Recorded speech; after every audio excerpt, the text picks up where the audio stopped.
il faut être mauvais perdant pour dire que le Barça ne mérite pas la Coupe du Roi.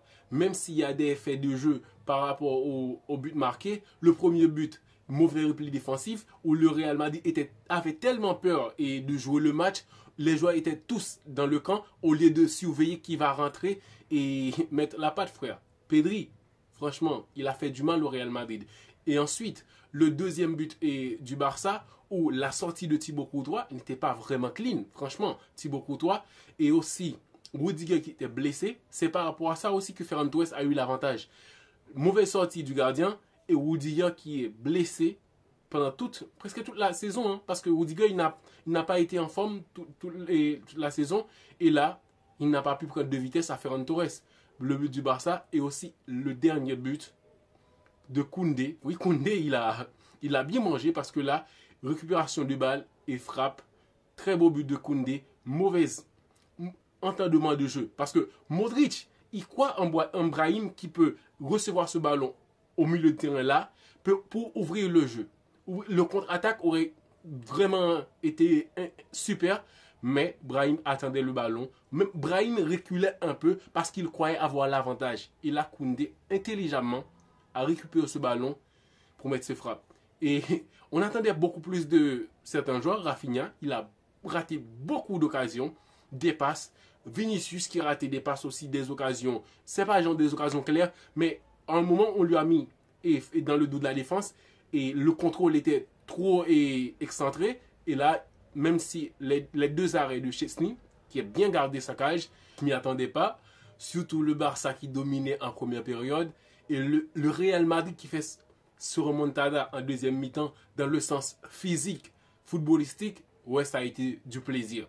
Et le Barça qui avait l'avantage pour marquer beaucoup de buts, surtout en première période, avec la possession. Le Real était quasi nul en première mi-temps.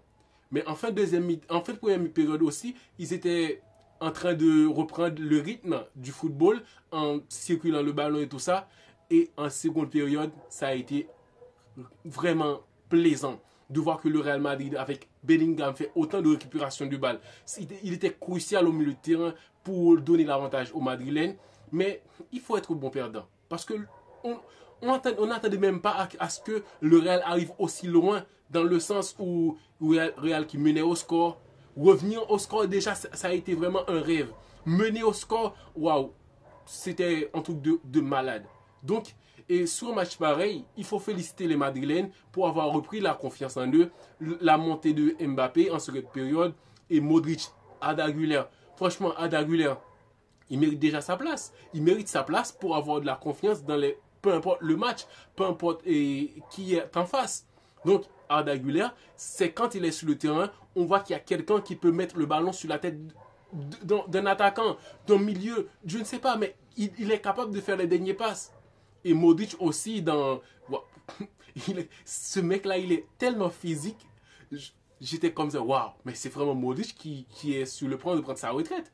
Parce que Modric, il était plus dur que d'autres joueurs qui étaient sur le terrain beaucoup plus jeunes que lui. On attendait beaucoup plus de Lamine Yamal aussi. On croyait qu'il allait manger et faire un Fran Garcia sur le côté. Oui, il a fait à quelques reprises, mais ce n'a pas été vraiment waouh, explosif de ce côté-là. Et le Barça, avec Pedri, qui est en forme, qui reçoit beaucoup de ballons, ils ont le contrôle du jeu. Mais quand le Real Madrid presse, avec Bellingham qui fait beaucoup de récupération, Pedri était quasi pas nul en deuxième période, mais il n'était pas flamboyant, il était presque sorti du match. On l'a vu, Pedri, à sa sortie, il était cramé. Et il y a quelque chose aussi. J'ai remarqué que le Real a perdu physiquement. Parce que normalement, ce genre de match, le Real physiquement est beaucoup plus résistant que d'autres équipes. Mais là, cette saison, ce n'a pas été le cas. Le Barça a eu plus de fraîcheur. Ça leur a permis de rester beaucoup plus dans le jeu. Parce que le Real perdait en intensité.